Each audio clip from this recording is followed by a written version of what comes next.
ఏపీలో నేటి నుంచి బడ్జెట్ సమావేశాలు జరుగుతున్నాయి. ఉదయం 10 గంటలకు శాసనసభ ప్రారంభమైంది. రాష్ట్ర పునర్నిర్మాణం, పేదల సంక్షేమమే లక్ష్యంగా రాష్ట్ర బడ్జెట్ రూపుదిద్దుకుంది. రాష్ట్ర శాసనసభలో సోమవారం ఆర్థిక మంత్రి పయ్యావుల కేశవ్ 2024-25 ఆర్థిక సంవత్సరానికి సుమారు 2.90 లక్షల కోట్ల రూపాయలతో పూర్తిస్థాయి బడ్జెట్ను సమర్పించారు. ప్రత్యేక వ్యవసాయ బడ్జెట్ను ఆ శాఖ మంత్రి అచ్చెన్నాయుడు సభ ముందు ఉంచారు. ఇక శాసన మండలిలో బడ్జెట్ను మంత్రి కొల్లు రవీంద్ర, వ్యవసాయ బడ్జెట్ను మంత్రి నారాయణ ప్రవేశపెట్టారు. విజయవాడలోని ఇంద్రకీలాద్రిపై ప్రత్యక్షమైంది అఘోరి. కనకదుర్గమ్మను దర్శించుకునేందుకు విజయవాడకు వచ్చిన అఘోరికి ఆలయ సిబ్బంది స్వాగతం పలికారు. ప్రత్యేక సిబ్బంది ఆమెను ఆలయం లోపలికి తీసుకుని వెళ్లి దర్శనం చేయించారు. ఈ క్రమంలో అఘోరి ఎరుపు వస్త్రాలు ధరించి చేతిలో త్రిశూలాన్ని పట్టుకొని అమ్మవారిని దర్శనం చేసుకున్నారు. అఘోరి కుంభమేళాకు వెళ్తున్న నేపథ్యంలో కోటప్పకొండ, విజయవాడ కనకదుర్గమ్మను దర్శించుకున్నారు. నేటితో ఆంధ్రప్రదేశ్ పర్యటన ముగుస్తుంది అని గతంలో చెప్పారు అఘోరి. శ్రీకాకుళం జిల్లాకు చెందిన జగదీష్ అనే వ్యక్తి రంగరాయ వైద్య కళాశాలలో MBBS పూర్తి చేసి ఇంటర్న్ చేస్తున్నారు. అక్కడే PG హాస్టల్లో ఉంటున్నారు. అయితే శనివారం అర్ధరాత్రి తప్పతాగిన హౌస్ సర్జన్ జగదీష్ MBBS 2వ సంవత్సరం చదువుతున్న విద్యార్థుల హాస్టల్ గదిలోకి అక్రమంగా ప్రవేశించారు. హౌస్ సర్జన్ విద్యార్థులతో దారుణంగా వ్యవహరించాడు. వారితో వికృత చేష్టలు చేయించి పైశాచిక ఆనందాన్ని పొందాడు. ఎదురు తిరిగిన జూనియర్లను చితకబాదాడు. కృష్ణానది కరకట్టపై కారు అదుపు తప్పి నదివైపు దూసుకుపోయింది. ఆదివారం అర్ధరాత్రి ఘంటాసాల మండలం పాపనాశనం ఆశ్రమం సమీపంలో మలుపులో ఈ ఘటన జరిగింది. విజయవాడకు చెందిన సయ్యద్ కలీం, సయ్యద్ అలీదాదా, షేక్ మొహమ్మద్ కారులో చెల్లపల్లి వచ్చి తిరిగి వెళ్తుండగా ప్రమాదానికి గురయ్యారు. దారిన పోయే వాహనదారులు ప్రమాదాన్ని గమనించి 108కు సమాచారం అందించారు. నదిలోకి 15 అడుగుల లోతులో దూసుకుపోవడంతో క్షతగాతులను పైకి తెచ్చేందుకు 108 సిబ్బంది తీవ్రంగా శ్రమించారు. తుళ్లూరు మండలం వెంకటాపాలెం గ్రామంలో NTR విగ్రహానికి పూలమాల వేసి నివాళులర్పించారు సీఎం చంద్రబాబు, నందమూరి బాలకృష్ణ. అనంతరం అసెంబ్లీ సమావేశాలకు బయలుదేరి వెళ్లారు. అసెంబ్లీ సమావేశానికి వెళ్లే ప్రతిసారి కూడా చంద్రబాబు, మంత్రులు NTR విగ్రహానికి పూలమాలలు వేసి నివాళులు అర్పిస్తారని స్థానికులు చెప్తున్నారు. ఇలా సీఎం సహా బాలకృష్ణ ఈ కార్యక్రమానికి హాజరు కావడంతో అభిమానులు, స్థానికులు చూసేందుకు గుమిగూడారు. ఏపీలో బడ్జెట్ సమావేశాలు నిర్వహించింది ప్రభుత్వం. దీనికంటే ముందు కేబినెట్ సమావేశమైంది. ఆర్థిక శాఖ ప్రధాన కార్యదర్శులు బడ్జెట్ పత్రాలను మంత్రి పయ్యావుల కేశవ్కు సమర్పించారు. అనంతరం ఆర్థిక మంత్రి కేశవ్ వాటిని CM Chandrababu, deputy CM Pawan కళ్యాణ్కు సమర్పించారు. కేబినెట్ మీటింగ్లో బడ్జెట్ పై కొంతసేపు చర్చ జరిగింది. అనంతరం CM Chandrababu, deputy CM Pawan Kalyan సహా ఇతర శాఖల మంత్రులు అసెంబ్లీకి హాజరయ్యారు. ఈ కార్యక్రమంలో ఆర్థిక శాఖ ప్రధాన కార్యదర్శులు, సహాయ కార్యదర్శులు కూడా పాల్గొన్నారు. ప్రసిద్ధ శైవ క్షేత్రాలలో ఒకటైన ద్రాక్షారామ గ్రామంలో శ్రీ మాణిక్యాంబ సమేత శ్రీ భీమేశ్వర స్వామి దేవస్థానంలో కార్తీక మాసం పూజలు ప్రారంభమయ్యాయి. 2వ సోమవారం సందర్భంగా తెల్లవారుజాము నుంచి ఆలయం భక్తులతో కిటకిటలాడింది. ఆలయం పక్కనే ఉన్న సప్త గోదావరి నదుల్లో భక్తులు పుణ్యస్థానాలు ఆచరించి దీపాలు వెలిగించారు. అత్యంత భక్తి శ్రద్ధలతో భీమేశ్వర స్వామిని దర్శించుకొని ప్రత్యేక పూజలు, అభిషేకాలు చేశారు. మాణిక్యాంబ అమ్మవారిని కూడా దర్శించుకొని ప్రత్యేక పూజలు నిర్వహించారు. భక్తులకు ఏ విధమైన అసౌకర్యాలు కలగకుండా ఆలయ సిబ్బంది, ఈవో అన్ని ఏర్పాట్లు కూడా చేశారు. తిరుపతి జిల్లాలోని చంద్రగిరిలో దొంగలు రెచ్చిపోయారు. తాళాలు వేసి ఉన్న ఇళ్లను టార్గెట్ చేసుకుని అర్ధరాత్రి సమయంలో చోరీకి పాల్పడ్డారు. ఇలా ఒకే రాత్రిలో 3 ఇళ్లలో ఉన్నదంతా దోచుకొని ఉడాయించారు. ఈ ఘటనపైన కేసు నమోదు చేసిన పోలీసులు దర్యాప్తు చేపట్టారు. ఒకే గ్రామంలో ఈ 3 ఇళ్లలో జరిగిన చోరీల్లో ఎంత నగదు, బంగారాన్ని దొంగలు దోచుకున్నారనే అంశంపైన పోలీసులు బాధితులను ఆరా తీస్తున్నారు. డాగ్ స్క్వాడ్, క్లూ టీంలకు సమాచారం అందించారు. పోలీసులు సమీపంలో ఉన్న CCTV కెమెరాలను కూడా పరిశీలిస్తున్నారు. ప్రముఖ దర్శకుడు రామ్ గోపాల్ వర్మ పైన ప్రకాశం జిల్లా మద్దిపాడు పోలీస్ స్టేషన్లో కేసు నమోదైంది.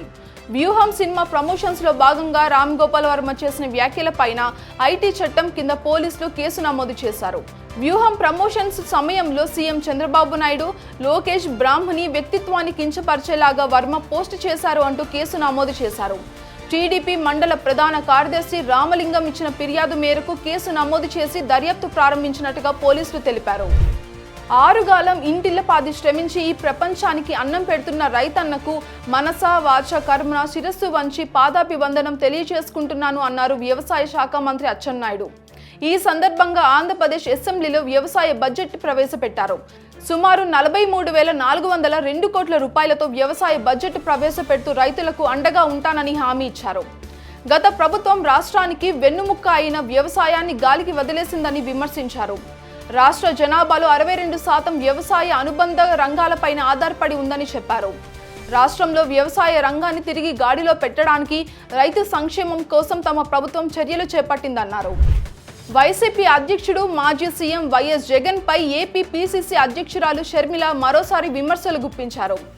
అసెంబ్లీకి వెళ్లకపోతే జగన్ ఆ పార్టీ ఎమ్మెల్యేలంతా రాజీనామా చేయాలని డిమాండ్ చేశారు. మచిలీపట్నంలో నిర్వహించిన కార్యక్రమానికి హాజరైన ఆమె ఈ వ్యాఖ్యలు చేశారు. ఈ నెల 11 నుంచి ఏపీ అసెంబ్లీ సమావేశాలు ప్రారంభం కానుండగా సమావేశాలకు హాజరు కావడం లేదని జగన్ ప్రకటించడం పైన ఆమె తీవ్రంగా స్పందించారు. అసెంబ్లీకి వెళ్లే ధైర్యం లేని వారికి పదవులు ఎందుకని ప్రశ్నించారు.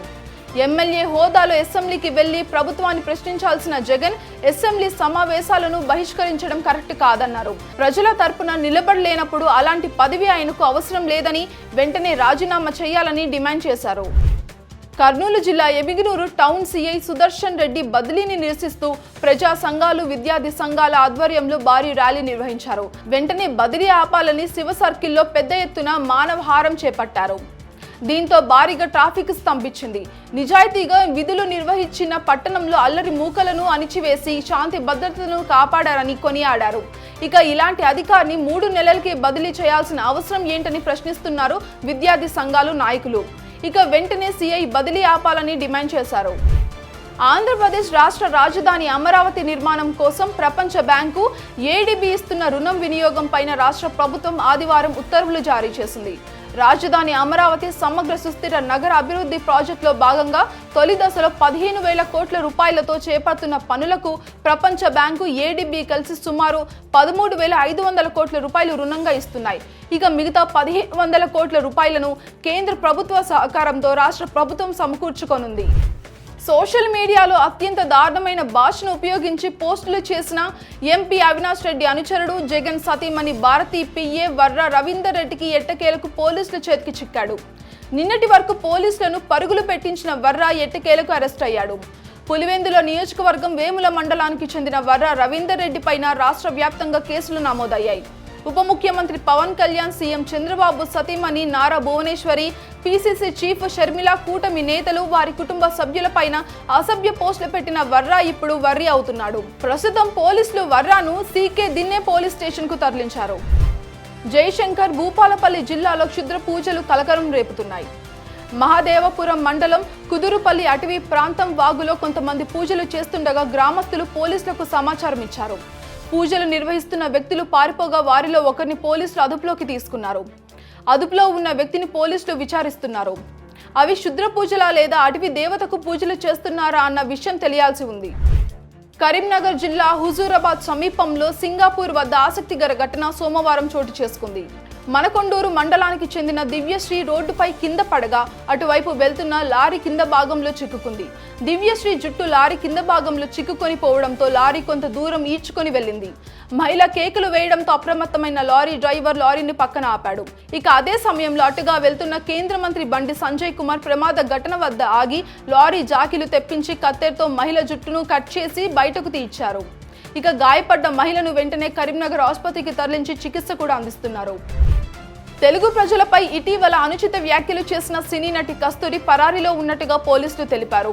బ్రాహ్మణుల భద్రతకు ప్రత్యేక చట్టం తీసుకురావాలని కోరుతూ హిందూ మక్కల్ కచ్చి ఆధ్వర్యంలో చెన్నైలో నిర్వహించిన ఆందోళనలో పాల్గొన్న ఆమె తెలుగువారిపైన అభ్యంతరకరమైన వ్యాఖ్యలు చేశారు. దీనిపైన పలు తెలుగు సంఘాలు, ప్రముఖులు ఆగ్రహం వ్యక్తం చేశారు. చెన్నైలో ఉన్న తెలుగు సంస్థ ఫిర్యాదు మేరకు పోలీసులు ఆమె పైన 4 సెక్షన్ల కింద కేసు కూడా నమోదు చేశారు.